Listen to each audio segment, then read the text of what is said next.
स्कंद माता की व्रत कथा। जय माता दी। आप सभी का दिन शुभ और मंगलमय हो। नवरात्रि के 5वें दिन आदि शक्ति के पंचम स्वरूप माँ स्कंद माता की पूजा आराधना की जाती है। देवी का यह रूप ममता, वात्सल्य और शक्ति का अद्भुत संगम है। मार्कंडेय पुराण के अनुसार जब जब पृथ्वी पर अधर्म बढ़ा और असुरों ने देवताओं को पराजित कर स्वर्ग पर अधिकार किया, तब तब देवी ने विभिन्न रूपों में अवतरित होकर चराचर जगत की रक्षा की है।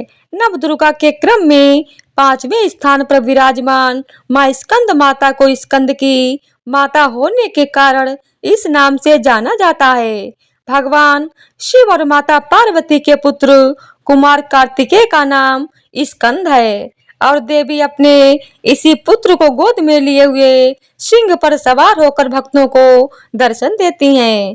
देवी का स्वरूप अत्यंत सौम्य और मनमोहक है। उनकी 4 भुजाएं हैं, जिनमें से 2 हाथों में उन्होंने कमल का पुष्प धारण किया हुआ है। एक हाथ में वे अपने पुत्र बाल स्कंद को थामे हुए हैं और दूसरा हाथ वर मुद्रा में है। देवी का वर्ण पूर्णतः शुभ्र और कांतिमान है। वे कमल के आसन पर भी विराजमान रहती हैं, जिसके कारण उन्हें पद्मासना देवी भी कहा जाता है। ममतामयी स्वरूप होने के बावजूद माँ स्कंद माता का यह रूप असुरों के लिए अत्यंत भयावह और संहारक है। इस कथा का मूल आधार भगवान कार्तिकेय के जन्म और तारकासुर के वध से जुड़ा है। पौराणिक आख्यानों के अनुसार एक समय तारकासुर नाम के असुर ने घोर तपस्या करके ब्रह्मा जी को प्रसन्न किया था। ब्रह्मा जी के प्रकट होने पर उसने अमरता का वरदान मांगा, किंतु सृष्टि के नियम के अनुसार ब्रह्मा जी ने उसे समझाया कि जिसका जन्म हुआ है उसकी मृत्यु निश्चित है। तब चतुर तारकासुर ने सोचा कि भगवान शिव तो सती के वियोग में तपस्या में लीन हैं और वे बैरागी हो चुके हैं, अतः उनकी संतान होना असंभव है। इसी विचार के साथ उसने ब्रह्मा जी से यह वरदान मांग लिया कि उसकी मृत्यु केवल शिव के पुत्र के हाथों ही हो। वरदान प्राप्त करते ही तारकासुर अत्यंत शक्तिशाली और निरंकुश हो गया। उसने तीनों लोकों में हाहाकार मचा दिया, देवताओं को स्वर्ग से निकाल दिया और ऋषि मुनियों के यज्ञों को विध्वंस करने लगा। समस्त देवता भयभीत होकर भगवान विष्णु और ब्रह्मा जी की शरण में गए। तब यह निश्चित हुआ कि शिव और शक्ति के मिलन से उत्पन्न पुत्र ही इस संकट का समाधान करेगा।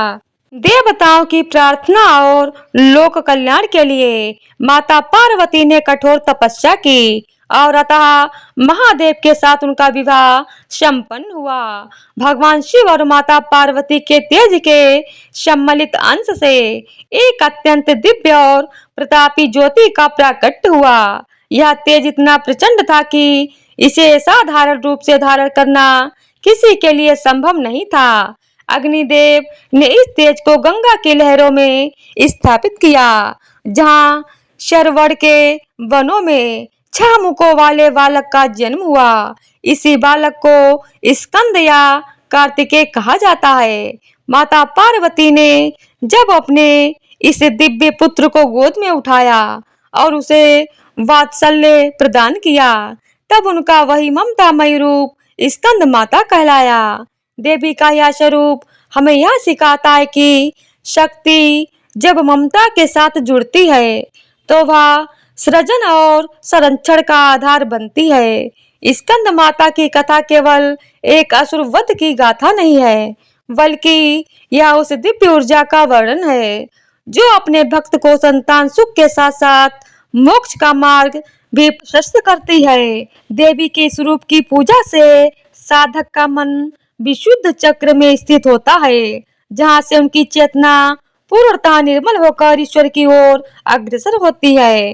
तारकासुर के बढ़ते अत्याचारों को रोकने के लिए स्कंद माता ने अपने पुत्र को सैन्य संचालन की शिक्षा दी और उसे देव सेना का सेनापति बनाया। माता स्कंद स्वयं अपनी शक्ति से कार्तिकेय की रक्षा करती रहती हैं और उन्हें युद्ध के लिए प्रेरित करती थीं। जब भगवान कार्तिकेय का जन्म हुआ तब समस्त देवलोक में हर्ष की लहर दौड़ गई, किंतु तारकासुर के अत्याचारों का अंत अभी शेष था। स्कंद माता ने अपने पुत्र को अस्त्र शस्त्र की विद्या और धर्म के गूढ़ रहस्यों से परिचित कराया। शिव और शक्ति के इस अंत में वह तेज समाहित था जिससे संपूर्ण ब्रह्मांड का अंधकार मिटाया जा सकता था। पौराणिक ग्रंथों के अनुसार कुमार कार्तिकेय अत्यंत तेजस्वी और अलौकिक शक्तियों से संपन्न थे। उनके 6 मुख थे जो 6 विभिन्न दिशाओं और ज्ञान की 6 शाखाओं का प्रतीक माने जाते हैं। माता पार्वती ने स्कंद माता के रूप में अपने पुत्र को सदैव अपनी गोद में स्थान दिया, जो इस सत्य को उद्घाटित करता है कि ज्ञान और शक्ति को सदैव ममता और कल्याण के संरक्षण में रहना चाहिए। तारकासुर को जब स्कंद का जन्म का समाचार मिला तो वह भयभीत हो गया, क्योंकि उसे ज्ञात था कि ब्रह्मा जी का वरदान अब उसकी मृत्यु का कारण बनने वाला है। अपनी विशाल असुर सेना को संगठित किया और देवताओं पर अंतिम प्रहार करने की योजना बनाई। उधर देवराज इंद्र और समस्त देवताओं ने महादेव और देवी स्कंद माता की स्तुति की और कुमार कार्तिकेय को देव सेना का सेनापति नियुक्त करने का आग्रह किया। माता ने हर्ष पूर्वक अपने पुत्र को लोक कल्याण के लिए समर्पित किया। तारकासुर की सेना में काल नेमी, जम्ब और पाताल के भयंकर दानव सम्मिलित थे, जिनकी गर्जना से धरती और आकाश कांप रहे थे। युद्ध भूमि में एक ओर अंधकार और अधर्म की सेना थी, तो दूसरी ओर स्कंद माता के आशीर्वाद से सुरक्षित धर्म की ध्वजा लिए कुमार कार्तिकेय खड़े थे। कार्तिकेय ने अपने हाथ में माता द्वारा प्रदत्त दिव्य शक्ति नामक अस्त्र धारण किया हुआ था, जो अमोघ और शत्रुओं के लिए काल स्वरूप था। जैसे ही युद्ध का शंखनाद हुआ, असुरों ने मायावी युद्ध प्रारंभ कर दिया। उन्होंने आकाश से पत्थरों और अग्नि की वर्षा की, किंतु कार्तिकेय का तेज ऐसा था कि उनके समीप आते ही असुरों के प्रहार निष्फल होने लगे। स्कंद माता अपनी सिंह वाहिनी मुद्रा में अदृश्य रूप से युद्ध भूमि के ऊपर विराजमान थीं और उनकी दृष्टि मात्र से देवताओं में अदम्य साहस का संचार हो रहा था। देवी भागवत पुराण में वर्णित है कि स्कंद माता ने कार्तिकेय को यह बोध कराया कि विजय केवल शस्त्रों से नहीं, बल्कि चित्त की एकाग्रता और धर्म के प्रति अडिग विश्वास से प्राप्त होती है। देखते ही देखते भीषण संग्राम छिड़ गया, रक्त की नदियां बहने लगीं और असुरों के कटे हुए मस्तक रणभूमि में बिखरने लगे। कार्तिकेय ने अपनी वीरता से असुर सेना को छिन्न भिन्न कर दिया। तारकासुर ने स्वयं युद्ध भूमि में प्रवेश किया और अपनी गदा से भयंकर प्रहार करने लगा। उसने इंद्र और अन्य दिक्पालों को पराजित कर दिया, किंतु जब उसका सामना कुमार कार्तिकेय से हुआ तो उसकी माया काम न आई। कार्तिकेय ने अत्यंत वेग से उस पर बाणों की वर्षा की। तारकासुर ने अनेक रूप धारण किए, कभी वह विशाल पर्वत बन जाता तो कभी प्रलयंकारी अग्नि, परंतु स्कंद माता की शक्ति से ओतप्रोत कार्तिकेय ने उसके हर छल का उत्तर अपने दिव्य बाणों से दिया। युद्ध के बीच में एक समय ऐसा आया जब तारकासुर ने अपनी संपूर्ण आसुरी शक्ति का प्रयोग कर कार्तिकेय को घेर लिया। उस क्षण स्कंद माता ने एक हुंकार भरी, जिससे संपूर्ण ब्रह्मांड गूंज उठा। उनकी उस ध्वनि मात्र से असुरों के अस्त्र शस्त्र निष्प्राण हो गए। माता की ऊर्जा ने कार्तिकेय के भीतर एक नई चेतना जागृत की। कार्तिकेय ने समझ लिया कि यही वह समय है जब अधर्म के इस प्रतीक का अंत करना अनिवार्य है। उन्होंने भगवान शिव का स्मरण किया और स्कंद माता को प्रणाम कर उस दिव्य अस्त्र का संधान किया जो कोटि सूर्यों के समान दीप्तिमान था। वह अस्त्र तारकासुर के वक्ष स्थल को चीरता हुआ निकल गया और इस प्रकार ब्रह्मा जी के वरदान की मर्यादा रखते हुए शिवपुत्र के हाथों उस महाबली असुर का अंत हुआ। तारकासुर के गिरते ही देवताओं ने पुष्प वर्षा की और स्कंद माता की जय के नारे लगाए। इस विजय ने सिद्ध किया कि जब शक्ति का संचय लोक कल्याण के लिए किया जाता है तो वह सर्वथा जय होता है। देवी ने अपने पुत्र को गोद में लेकर पुनः उसे दुलार किया, जो यह संदेश देता है कि युद्ध के भीषण कोलाहल के बाद भी माता का हृदय सदा प्रेम और शांति से परिपूर्ण रहता है। स्कंद माता का यह प्रसंग हमें यह भी बताता है कि वह केवल एक माता नहीं बल्कि विजय की दात्री और शत्रुओं का नाश करने वाली अदम्य शक्ति भी है। जो भक्त नवरात्रि के 5वें दिन एकाग्रचित होकर इस प्रसंग का पाठ करते हैं, उनके जीवन से समस्त शत्रुओं और बाधाओं का स्वतः ही निवारण हो जाता है। देवी की ममतामयी छाया में साधक निर्भय होकर अपने लक्ष्य की ओर बढ़ता है। तारकासुर के वध के पश्चात चराचर जगत में शांति व्याप्त हो गई और देवताओं ने पुनः स्वर्ग का आधिपत्य प्राप्त किया। किंतु माँ स्कंद माता का यह प्रसंग केवल एक युद्ध की विजय गाथा नहीं है, अपितु यह ममता और अनुशासन के उस अद्भुत संतुलन का परिचायक है जो सृष्टि के संचालन के लिए अनिवार्य है। देवी भागवत पुराण के अनुसार जब स्कंद अर्थात भगवान कार्तिकेय ने असुरों का संहार कर विजय प्राप्त की, तब उन्होंने अपनी माता के चरणों में शीश नवाया। उस समय स्कंद माता ने अपने पुत्र को गोद में उठाकर जो वात्सल्य प्रदान किया, वह दृश्य समस्त देवताओं के लिए वंदनीय बन गया। देवी का यह स्वरूप हमें यह शिक्षा देता है कि एक माता अपनी संतान को केवल जन्म ही नहीं देती बल्कि उसे योग्य बनाकर समाज और धर्म की रक्षा के लिए तैयार भी करती है। स्कंद माता का वर्ण पूर्णतः शुभ है, जो चैतन्य और सात्विकता का प्रतीक है। उनकी 4 भुजाओं में से 2 में कमल के पुष्प सुशोभित हैं, जो इस बात का संकेत देते हैं कि संसार रूपी कीचड़ में रहते हुए भी मनुष्य का मन कमल की भांति निर्लिप्त और पवित्र होना चाहिए।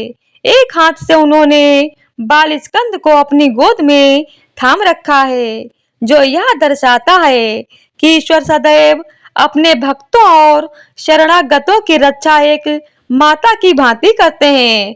उनका चौथा हाथ वर मुद्रा में है, जिससे वे अपने उपासकों को अभय और सिद्धियों का दान देती हैं। मार्कंडेय पुराण के अनुसार जो साधक नवरात्रि के 5वें दिन स्कंद माता की आराधना करते हैं, उनके अंतःकरण में ज्ञान का प्रकाश पुंज जागृत होता है।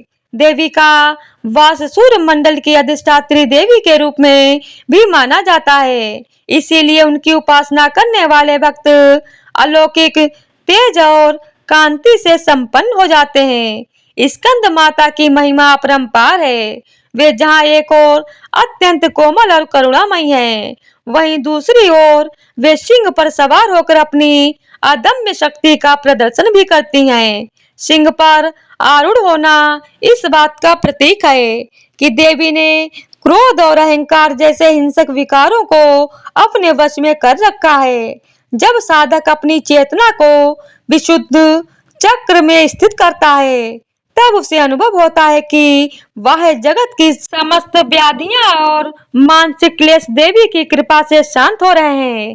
तारकासुर वध के उपरांत स्कंद माता ने देवताओं को वरदान दिया कि जो भी मनुष्य इस कथा का श्रवण करेगा या उनके कार्तिकेय सहित स्वरूप का पूजन करेगा, उसे संतान सुख की प्राप्ति होगी और उसकी वंश परंपरा अक्षुण्ण रहेगी। देवी के इस रूप में कार्तिकेय का साथ होना यह भी स्पष्ट करता है कि शक्ति की पूजा तब तक पूर्ण नहीं होती जब तक उसके साथ ज्ञान और कर्म का समन्वय न हो। स्कंद माता का पूजन करने से न केवल माँ की कृपा मिलती है, बल्कि कार्तिकेय की शक्ति और शिव का आशीर्वाद भी स्वतः ही प्राप्त हो जाता है।